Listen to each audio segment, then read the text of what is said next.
മൈഷയുടെ തിരോധന കേസിൽ ഒരു വഴിത്തിരിവുണ്ടാവുകയാണോ എന്ന സംശയമാണ് ഇപ്പോൾ ആ പ്രതികരണം ഉൾപ്പെടെ വരുമ്പോൾ അയൽവാസിയും സെബാസ്റ്റിന്റെ സുഹൃത്തുമായ റോസമ്മയുടെ വീട്ടിൽ ഇപ്പോൾ പരിശോധന നടക്കുന്നു. റോസമ്മയുടെ വീട്ടിൽ GPR ഉപയോഗിച്ച് പരിശോധിക്കുമെന്നാണ് അന്വേഷണ ഉദ്യോഗസ്ഥർ നൽകുന്ന വിവരം. സെബാസ്റ്റിന്റെ വീടിന് ഉള്ളിൽ നിന്നും കത്തിക്കരിഞ്ഞ നിലയിൽ ഒരു വാച്ചിന്റെ ഭാഗം കണ്ടെത്തിയിരുന്നു.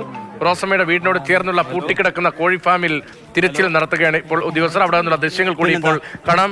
രഘു, എന്താണ് സംഭവിക്കുന്നത്? ഒരു വഴിത്തിരിവിനുള്ള സാധ്യതയാണോ ഉദ്യോഗസ്ഥർ പ്രതീക്ഷിക്കുന്നത്? റോസമ്മയിലേക്ക് എത്തിയത് എങ്ങനെയാണ്? റോസമ്മയുടെ പ്രതികരണത്തിൽ തനിക്കൊന്നും അറിയില്ല എന്ന് വിശദീകരിക്കുന്നുണ്ട്. ഉദ്യോഗസ്ഥർ എന്താണ് പറയുന്നത്, എന്താണ് സംശയിക്കുന്നത്?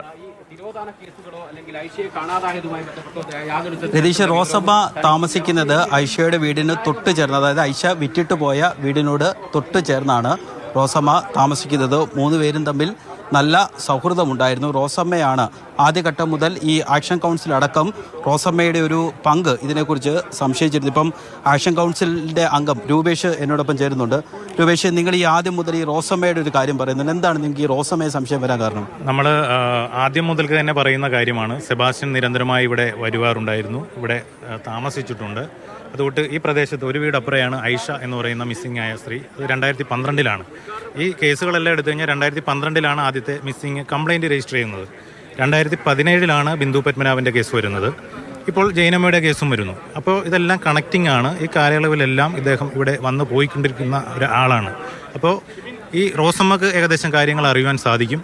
അതിനെല്ലാം റോസമ്മയുടെ ഈ കഴിഞ്ഞ ദിവസത്തെ വെളിപ്പെടുത്തലുകൾ നമ്മൾ കണ്ടതാണ്. ഇവിടെ ഒരു സവരില്ല എന്നാണ് പറഞ്ഞത്. ഈ പ്രദേശത്ത് JCB ഉപയോഗിച്ച് കിളക്കുന്നത് കൊണ്ടു, അവിടെ കുഴിയെടുക്കുന്നത് കൊണ്ടു എന്നൊക്കെ അവർ ഇല്ല എന്നാണ് പറയുന്നതെങ്കിലും അവർക്കറിയാം ഇവിടെ എന്തോ ദുരൂഹതയുണ്ട്. ഈ സ്ഥലപരിശോധന അടക്കം ഇവിടെ കൂടി നടത്തിയെങ്കിൽ മാത്രമേ നമുക്ക് കൂടുതൽ കാര്യങ്ങൾ പറയുവാനായിട്ട് സാധിക്കുള്ളൂ. സെബാസ്റ്റ്യൻ നമ്മുടെ സെബാസ്റ്റ്യൻ്റെ പുരയിടം നമ്മളവിടെ കണ്ടതാണ്. അതുകൊണ്ട് തന്നെ ഒരു ഏക്കറിലുള്ള ഒരു പുരയിടമാണ് ഈ റോസമ്മയുടേത്. ഇവിടെ ഒട്ടനവധി ദുരൂഹതയുണ്ട്. സ്ത്രീകൾ വന്നു പോകുന്നതായിട്ടറിയാം.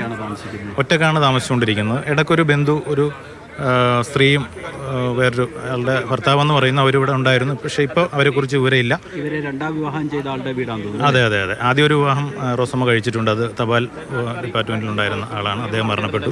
രണ്ടാമത് ഒരു ഫിസിക്കൽ എഡ്യൂക്കേഷൻ അധ്യാപകനായിരുന്നു, കുര്യാക്കോസ് സാറ്. അദ്ദേഹവും മരണപ്പെട്ടു.